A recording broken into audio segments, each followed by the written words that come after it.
Is there a sense of pride in that locker room right now to tell yourselves we're not getting swept at home on Sunday? It's damn sure my mom says. I've never been swept a day in my life, so I'll be damned if that happens. As a fan, I don't think I've recovered from this moment. The super team gimmick failed.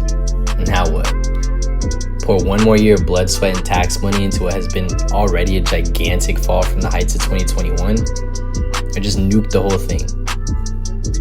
The highs were incredible, and the lows were damn near abusive to the fan experience. A roster in shambles, a no-trade clause cancer of a contract sabotaging every avenue of in-season improvement left the Suns with a single harsh off-season reality. They had to trade a basketball legend, and the KD era became a victim of the business of basketball. But the players that now call the Valley home have restored that #optimism feeling in your bones. We might just be rooting for the next fun version of Phoenix basketball.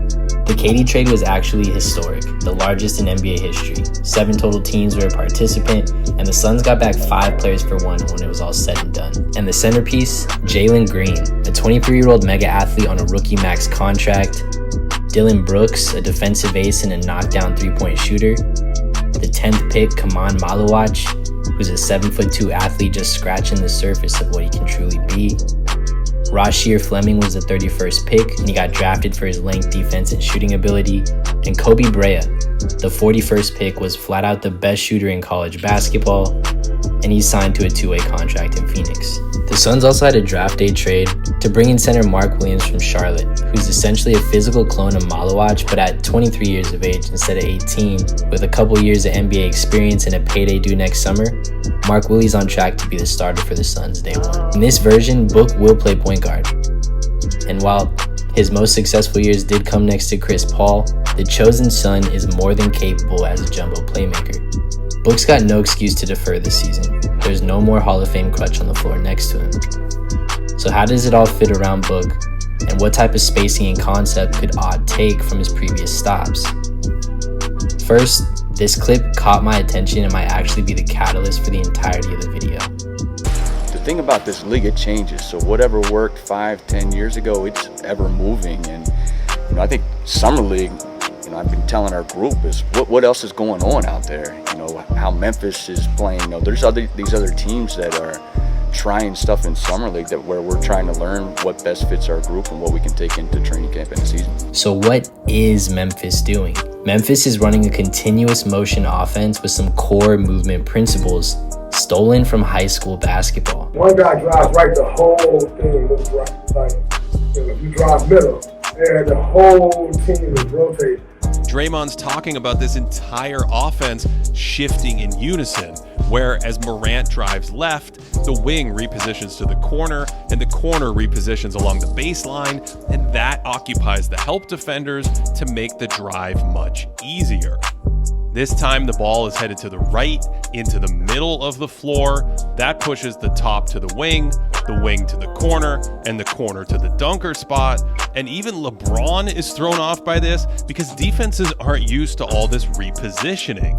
And I really love how they move along the baseline from position to position, where any player can slide from either corner to one of the dunker spots where they become a layup threat.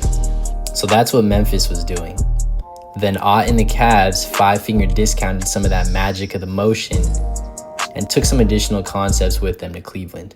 It's hard to defend, when guys are moving, and it's intentional, right? There's shared principles on how we cut.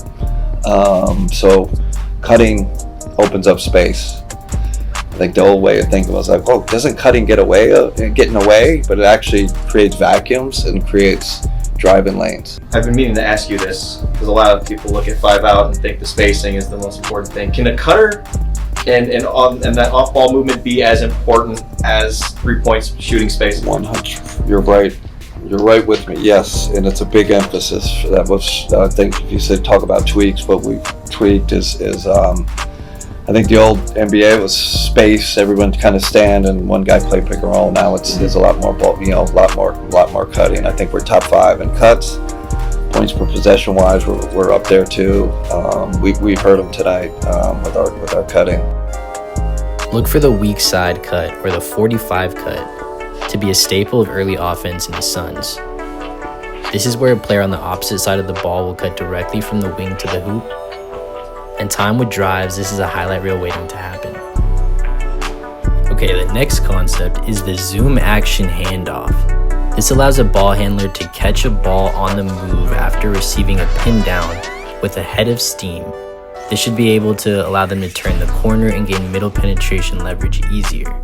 And the last concept is 5-out spacing. The Cavs proved that 5-out spacing can still work with a non-shooting big. They started many of their zoom actions with 5-out spacing, and the result of this play is a backdoor cut with a clear paint with 5-out spacing and a non-shooting big. Thanks for staying till this part of the video. I hope those who watch can hit the Leo DiCaprio meme during our first Summer League performance. Hopefully you remember the 45 cut, the zoom action pitch, and 5-out spacing, even with non-shooting bigs. Thanks so much for tapping into Durant Hoops. Till next time, everyone.